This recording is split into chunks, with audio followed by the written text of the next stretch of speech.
Hello and welcome once again to the Everyday History Podcast. I'm Dustin Lloyd, and with me today is Tristan Boo Boo Kirby. Boo Boo. I struggle to think of a nickname that would be relevant to today's topic, so we're just going with Boo Boo. That's okay. Tried and true. I did give it thought. I gave it thought. You tried. Can you believe it's been a whole week since we recorded that BMX episode? I know. I've been sitting here for a whole week, eagerly awaiting. Yeah, me too. Haven't done anything. Just sat here.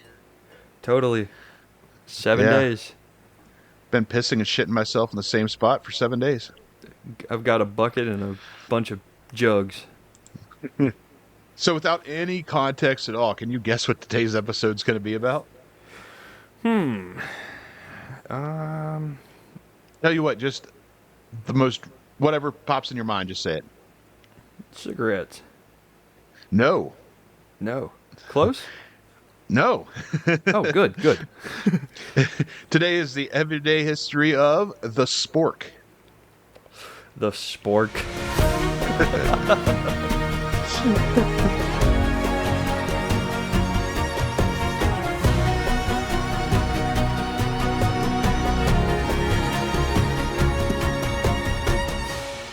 Oh, I told you it was going to be something completely off the wall. Well, you said I wasn't close. I guess I lied. You did. They're practically in the same family. Aren't they? Spork, of course, is a combination of spoon and fork. The best of both. Startling revelation there. Right. It's not in the name, so we need to help explain that to you. It's all about historical context. Right. So, spork has nothing to do with an amalgamation of spoon and fork. It derives from Latin for spoon and fork at the same time. Yeah, the spork was actually an Italian word, meaning I just made it up. Maybe that's what that chef from Sesame Street, rest in peace, was. Oh, yeah. Oh, we didn't have Maybe. a hashtag last week. Oh, shit. We didn't. Well, that's okay. We'll have 2 this week. There's no promises, Oh, I promise. So, of course, spork is a combination of spoon and fork, like I said. The spoon was invented in 1000 BCE. Before that, we were just scooping soup with our hands. We're just eating like animals. Yeah, and the fork, believe it or not, the fork didn't even come around for another 400 years. Oh, shit. So, yeah, I don't know what the fuck we were using before that. I guess we were just ripping things with our teeth. Chopsticks? You know what? Maybe. But I don't think that was everywhere. No, we should definitely do a history on those, though, because that could be interesting. Yeah. More interesting than this one's going to be. Oh, I doubt it. Can you think of anything more exciting than when you see a spork? Like, okay, I know my tone in the beginning was like, the spork, but I think about it, and like, if there's like a place where there's silverware, usually plastic, of course, and I see a spork, I'm like, well, that just saves me from having to grab 2 utensils that I'm going to have to throw away. Yeah, like if I'm somewhere, let's say, like a family get together, and instead of forks, we've got sporks. I'm gonna be like, okay, we're getting serious about our eating here. Right. We're not fucking around. We don't have time to switch get utensils. It done. Right. We are here just to fucking shovel this shit in our mouth. And possibly stab. Yeah. And that's the thing about the spork is it definitely goes in smoother with those nice edges on it. It does. Anyway. I wish they were a little longer. Yeah, you can't really hit any vital organs with one, but that's neither here nor there. In medieval Europe, some eating utensils combined knives and forks, and fork and spoons functions, but they were mainly for travelers and soldiers, and they were really primitive compared to modern sporks. Like, they don't even look anything like that. But Shit. the spork as we knew it, because it's no longer around, apparently. Spork as we know it started really to come together around the late 19th, early 20th centuries. We'll say 1874 is where we'll start. Yeah, I was surprised by that. 1874 is when it was first patented by Samuel W. Francis. And you know what that means? Personal lore time! Oh, yeah, and this is going to be a fun one. It's personal lore time!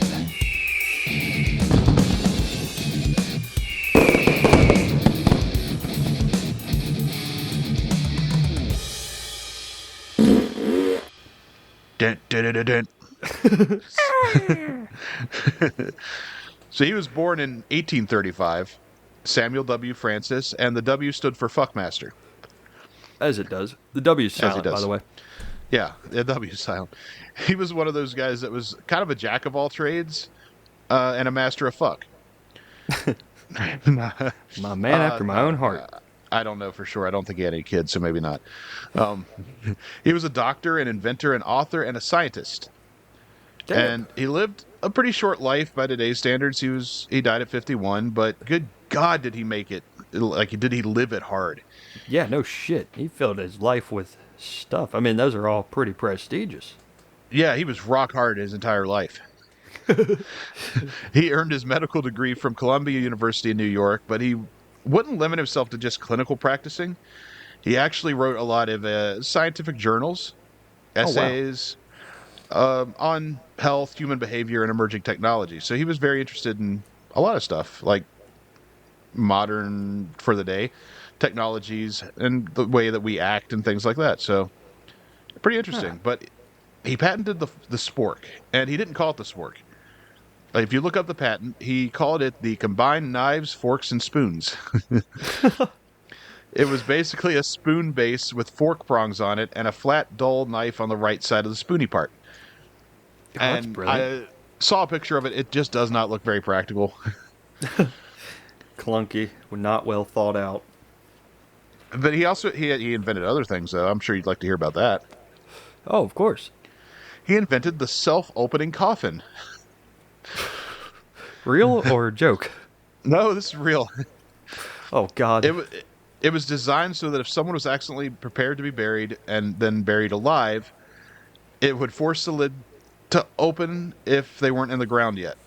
So, and if they were underground, it would cause an alarm bell to ring, showing the groundskeeper what lot that this particular body was buried. Oh, I've back seen then- pictures of that. Oh. Yeah. Because That's- back then, we didn't embalm people like we do now, so there was no way of knowing for sure if they were dead without just, fucking stabbing them in the heart. Right, well, if he wasn't dead before, he sure is now. Yeah, the whole system had something to do with strings tied to the body's hands, a system of bells, and I didn't really look into it too much because it got convoluted. But it didn't catch on, believe it or not. Well, God, way to go, society. I guess you don't care. But he actually died in 1886 when he was testing out a new version of this coffin, and it didn't work. Oh, no, he buried himself alive? I'm just kidding. I don't know when he died or how he died. Damn it. But there wasn't an exact cause of death listed in any records I could find, so it's probably something mundane. But I thought I'd spice it up a little bit. Well, yeah, he fucking disappeared like the Mayans because he buried himself. The fact that you were actually going for it for a second. Like, what? Well, this is the problem with people educating. I have to rely on you to tell me the truth in an And I take honor-based advantage of that. system. Sometimes. Sometimes you teach me things. We don't talk about the mouse story anymore. What are you talking about? Oh no, what mouse story? I don't know anything about that. Mouse traps, but I hardly know them. Damn near killed her. Damn near wrecked them. So, sometime in the 1940s or 50s, the spork began. The word spork began to appear informally in American lingo because before that, during what was his last name? Francis's time. Yeah. Francis. How tough can he be? He named himself after the dish soap. During his time, his invention was more of a novelty than an actual eating utensil, but the word spork began to appear, like I said, in American lingo, and it's hard to pinpoint the exact time that it was first used.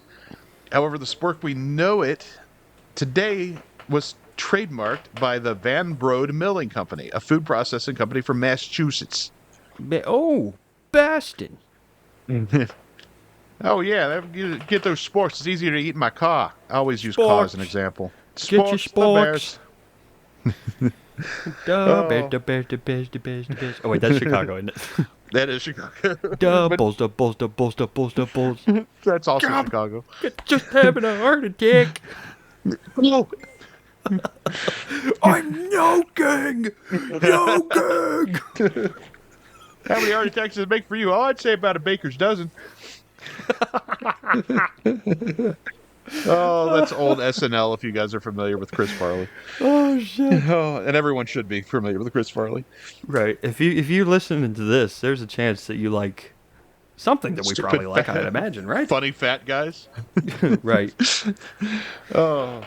So the rise of plastics during and after WW2 made mass production of these cheap utensils much easier. Millions of disposable forks were, or is it sporks, were used for schools, prisons, military bases, and became more cost-effective than traditional cutlery. So I wrote forks, but I meant sporks. Had a brain fart, apparently. Have to remember to cuss that past Dustin out. I was trying to write foon, I think. Foon. Just imagine if they'd called it the foon instead of the spork. I think it would be so much more fun. It sounds too close to goon. Like gooning. Goon. That's a modern word that I wish we didn't have. Goon. But during the 60s and 70s, the spork became even more popular in the schools. MREs were, meal ready-to-eat kits, and believe it or not, the relatively new fast food industry is where it really started to take off. One company helped to bring the spork to mainstream international superstar status. Can you guess what company that is? It's a fast food company that's still around today. Foon Incorporated. No. Is it McDonald's? No, it wasn't. But as a hint, this was during the 70s. They began packaging meals with the spork in it. Wendy's? No. Kentucky Fried Chicken. Oh, shit. Yes, the popularity of the spork is because of Kentucky Fried Chicken. The Colonel knew what he was doing. Yeah, apparently. Like, you need a spork or a foon to enjoy these 13 herbs and spices. Or 11. 11 herbs and spices. 11 herbs and spices. But ever since then, the spork has not changed much. I mean, we have them made in plastic and metal, titanium. We even have foldable sporks. And there is such a thing as a foon, by the way. Oh, no. It's more fork than spoon, but... and there's also sporks with knife edges. What were you saying? You actually have a what? I have, I've gotten a couple survival kits over the years because I'm one of those guys. And they usually come with like some kind of metal foon. It's definitely more spork. More spork than foon. Yeah. Standard. Yeah, I've used many a spork in my day. For some reason, I always associate them with Taco Bell, though. Taco Bell, really? And I don't remember if Taco Bell actually has sporks or not. Yeah, I'm sitting here thinking if I've ever gotten a spork from Taco Bell. Well, they used to have it, and they don't anymore, and I don't know why. At least I haven't seen it. You could probably order it, but at least I always go on the mobile app and go through the drive-thru because I hate dealing with lines. Oh, yeah. So I remember they used to have, like, cheesy rice sides. Oh. And I always had a spork with that, I feel. But maybe not. Maybe I'm misremembering. But I'll be honest, I haven't really gone to KFC very much in my lifetime. Not a KFC fan? Especially ever since we got a Bojangles and later the Popeyes here near us. Oh, yeah. Yeah, I mean, come on, guys. Love that chicken from Popeyes. Growing up, we had KFC. Like, the KFC was one of those treats we used to get every now and then. Hell, I remember... The family bucket. The last time I remember a family meal with Kentucky Fried Chicken was around the time that the Star Wars prequel trilogy came out. Oh, yeah. Because I think we watched episode 1 or 2 while having that family meal. And I don't know why that's just a weird thing that sticks out to me, because I think that's the only time I've ever seen that movie. But that for some reason, that's a memory that sticks out. That delicious 11 herbs and spices. Yeah. And you know, I mean, the galaxy ain't got nothing like this. And you know my memory's so terrible that it could honestly have been pizza, and I just don't remember correctly. But, yeah, so the spork, I like sporks. I wouldn't go out of my way to buy a metal one, but...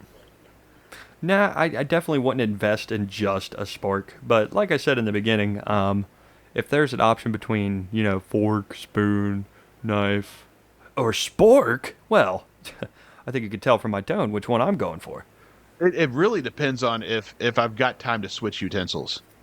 Right, right, Like, am I ravenously hungry and I don't right, feel like switching it up? Or, do I want to take my time and be elegant about this meal? right. Do I want to look like I have etiquette and know my utensils? Like, this is the soup spoon, I think. And you know me, I like a lot of pasta, and you Oh, can't really yeah? do anything with a spork and pasta. Nah, you could use a fork with your spork, like how Italians do it. Yeah, you can do that, but you can't really just, spork your way through some spaghetti. Nah, try eating spaghetti with just a spoon one time. I'll wait. I guess what I'm trying to say is that the real thing about sporks, the thing to take away from this episode, if you take anything away at all, is that it's not a good spoon and it's not a good fork. It's kind of dumb, but the thought behind it is brilliant, I think. It's the little brother of the cutlery family. Yeah, it's wanting to It's take all the utilitarianism from each individual utensil and put it all into one because I love being lazy and not switching utensils laziest thing I could think of at this moment it's in time. it's the little brother that your mom wants you to take to hang out with your friends, and you really don't want to, but you will. Right, and You're, you're you're gonna going get to him leave him to in. do You're going to get him to do something funny for sure that all of your friends can pick on. But you're also, if you go to the mall, if the mall still exists where you're at, you're going to leave him in one of those stores. oh definitely Yeah, you're going to leave him behind because your brother the spoon is much cooler. right. He's gonna call mall security. It's gonna be a whole big thing. Your mom's gonna Yeah, yell at you. and then everyone's going to, even you will feel bad because he's a nice little brother.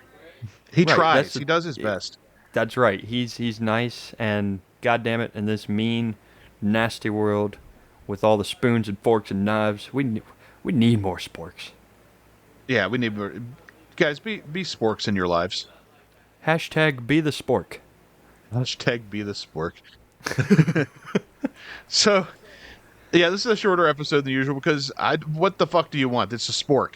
Right, it's a spork, folks. I mean, if you're expecting an hour-long diatribe about sporks, go find an educated person, okay?